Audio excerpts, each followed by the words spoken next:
बहन और भाइयों, गांव दादा चैनल में आपका हार्दिक स्वागत है। आज मैं कुछ रिपोर्ट कर रहा हूँ। एक तो है ये जेट प्लांट और दूसरे में एक छोटे से गमले में है मेरे पास ये मनी प्लांट। तो इन दोनों को मैं इन चीनी के गमलों में रिपोर्ट कर रहा हूँ, क्योंकि इनको मैं अंदर घर के अंदर रखने की सोच रहा हूँ। तो इसमें मैंने मिलाया है कोयला, लकड़ी का कोयला, मिट्टी, कोकोपीट, राख और वर्मी कंपोस्ट की खाद और साथ में है मिट्टी। इन सबको अच्छे से मिला लिया। कोयले से गमला हल्का हो जाता है और पानी की नमी बरकरार रहती है और इसमें आवश्यक पोषक तत्व भी मिलते रहते हैं। तो लिहाजा मैंने इसमें ये मिला लिया है और अब मैं आपके सामने करने जा रहा हूँ रिपोर्ट। तो मैंने सबसे पहले इसमें थोड़ी मिट्टी रख ली। इस ढंग से मिट्टी रखी है और ये गमला मुझे घर के अंदर रखना है, तो लिहाजा मैं इसे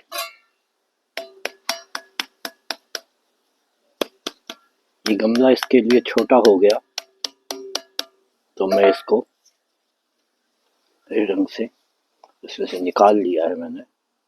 तो वो देखिए, जड़ों से बिल्कुल भर चुका था और इसीलिए इसमें ठीक से बढ़वार नहीं हो रही थी। तो अब मैंने इसको इसमें डाल दिया। इस ढंग से मैंने इसको इसमें डाला और इसके बाद में इसको मिट्टी से भर दिया। गमले में पहले ही तैयार करके रखता हूँ, क्योंकि ये मेरा डेली का रूटीन है, शौक है। गांव जाऊं या यहाँ शहर चंडीगढ़ में रहूं, ये मेरा एक नित्य का काम है, नित्य का शौक है, बचपन से ही शौक है। इसके कुछ और फायदे हों या ना हो, किंतु मुझे एक जो आत्मिक संतुष्टि मिलती है वो मैं किसी के साथ शेयर नहीं कर सकता, क्योंकि वो मुझे अपनी है, लोगों के अपने अपने शौक हैं। तो इस ढंग से मैंने ये मनी प्लांट को इसमें शिफ्ट कर दिया और ये काफी हल्का हो गया है। हाँ जी, ले जाओ, ले जा, जो मोटा वर्क है उसको ले जा। ये नाती आया एलोवेरा मांगने। सिर में इसके क्या बोलते हैं भैया इंग्लिश में? डेंड्रफ हो गई है। तो ये डेंड्रफ के लिए एलोवेरा सिर में रगड़ेगा और बहुत अच्छी चीज है एलोवेरा।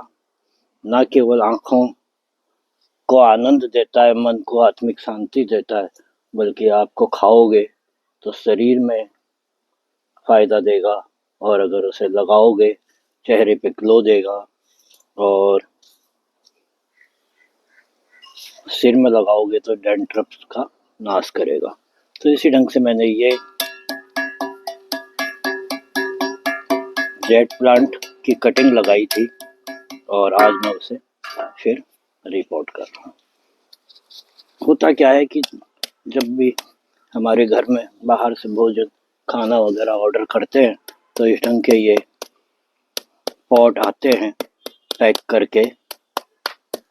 वो उन्हें भी अक्सर फेंकता कम ही हूँ, अपने यूज में ले लेता हूँ, क्योंकि यहाँ पर शहरों में इस ढंग की चीज़ें बहुत कम मिलती हैं और ज़मीन भी नहीं है। तो इसको हम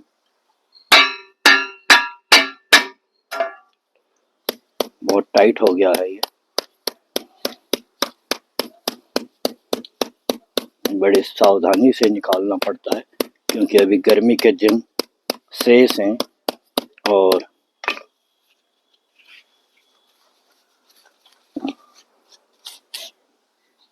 गर्मी अभी गई नहीं है। तो इसलिए इनको बड़े ही सावधानी से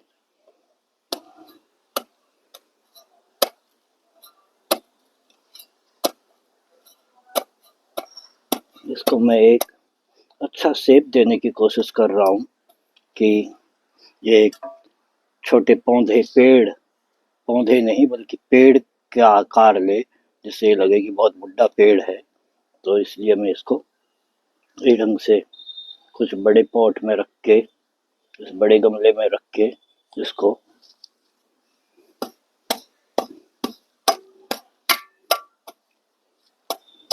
आकार देने की कोशिश करूंगा कि ये कुछ बड़ा पेड़ सा महसूस हो, कि ये एक बड़ा कोई पेड़ है, एक आभास हो। यही एक खुशी इस बागवानी, शौकिया बागवानी में है। बहुत से लोगों का यह एक अच्छा व्यापार है, बिजनेस है, किंतु मेरा यह एक शौक है और मैं इस शौक के चलते अपने समय का उपयोग कुछ इसी ढंग से करता हूँ। बाकी आपकी अपनी राय है, आपकी नज़रों में मेरा ये शौक कैसा है, कृपया मुझे ज़रूर बताएं। और अगर कोई खामी हो तो वो भी बताएं, अगर आपका कोई सुझाव हो तो वो भी बताएं, क्योंकि इंसान, ऐसा मैं मानता हूँ कि इंसान उम्र भर सीखता ही रहता है। इंसान उम्र भर कुछ न कुछ सीखता ही रहता है और मैं अपने आप को हमेशा एक नौसिखिया ही समझता हूँ, क्योंकि शायद सब कुछ सीख पाना इतना आसान और सरल नहीं है। बहुत सी चीज़ें ऐसी होती हैं जिन्हें हम सारी उम्र भी नहीं सीख पाते। कुछ चीज़ें हम अगर दूसरों से सीखें तो बड़ा अच्छा लगता है। इसी ढंग से अब मैं एक दूसरा काम करने जा रहा हूँ, वो भी आपको दिखाता हूँ। मैं कभी भी किसी काम में शर्म महसूस नहीं करता।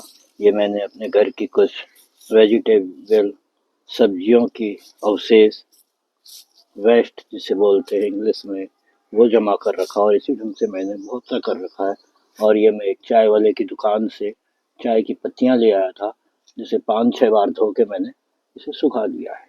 अब ये जो है मेरे पौधों में खाद के रूप में काम आएगी। नाइट्रोजन का बहुत अच्छा स्रोत है ये, और ये अच्छी खाद के रूप में प्रयुक्त हो सकता है। तो मैं इन्हें सब सुखा के रखूँगा। इसमें मैंने बहुत सी पत्तियाँ, सब्जी की वेस्ट, केले के छिलके, अन्य फ्रूट्स वो रखे हैं जो सूख गए हैं। आलू के छिलके, प्याज के छिलके, लहसुन के छिलके, नीम की पत्तियाँ, अरंडी के पत्ते, इसे सुखा के, क्योंकि सड़ाने में बहुत टाइम लगता है तो वो नहीं हो पाता, तो मैं ऐसे सुखा के इसका चूरा कर लूँगा।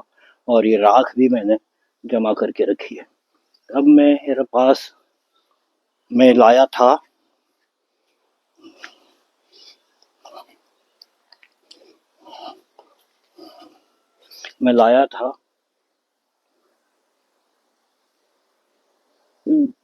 गंधराज का पौधा, जो काशीपुर से लाया था मैं, नैनीताल जिले के उधम सिंह नगर के गांव से आते वक्त रास्ते में वहाँ रुकता हूँ मैं, तो वहाँ से मैं लाया था, किंतु वो सक्सेस नहीं हो पाया, पत्ते नहीं आए, पत्ते सूख गए।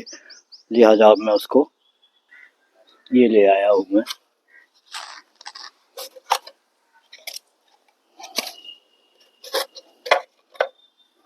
एलोवेरा। ये बहुत अच्छा जड़वर्धक है, बहुत अच्छा काम करता है।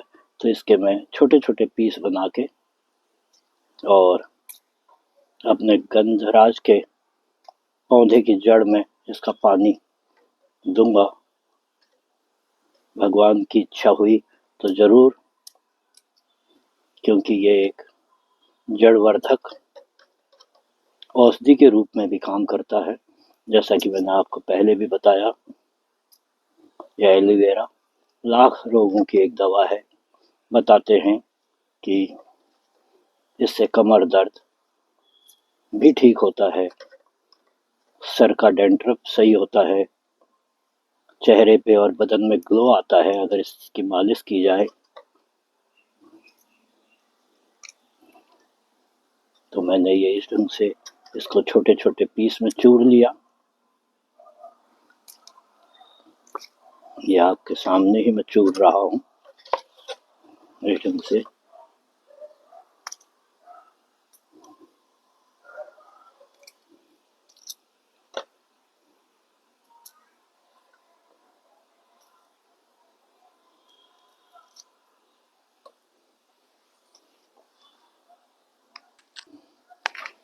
थोड़ा पानी डालकर इसका रस काफ़ी अच्छे से मैंने मिला लिया है और इस ढंग से इसको कूटने की भी कोशिश करता हूँ कि ज़्यादा से ज़्यादा मात्रा में इसका जेल पानी में मिल जाए और गंधराज की जड़ों तक पहुँचे।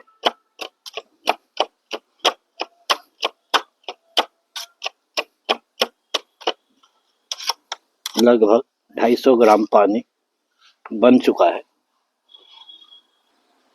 ये मेरा गंधराज का पौधा है यहाँ पर और मैंने इसकी जड़ों में पानी इसका दे दिया क्योंकि ये भी 2 महीने हो चुके हैं इसे लाए हुए। सूखा भी नहीं है किंतु इसमें पत्ते नहीं आ रहे, तो मैंने इसके लिए इसको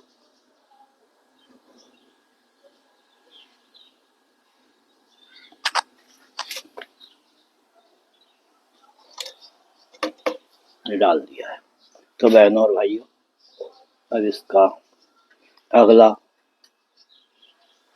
इस बढ़वार इसका बोलना चाहिए डेवलप रूप आपको फिर कभी मैं दिखाऊंगा।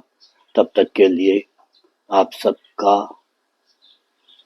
नमस्कार, प्रणाम। आशा है आपको मेरी वीडियो पसंद आई होगी। जिस भाई ने भी मेरे ब्लॉग को अभी तक शेयर नहीं करा है, कृपया शेयर करें, इससे मेरा उत्साहवर्धन होगा। अपनी राय कमेंट बॉक्स में जाकर ज़रूर मुझे दें, मैं कोशिश करूँगा आपके अधिक से अधिक जवाब दूँ। धन्यवाद।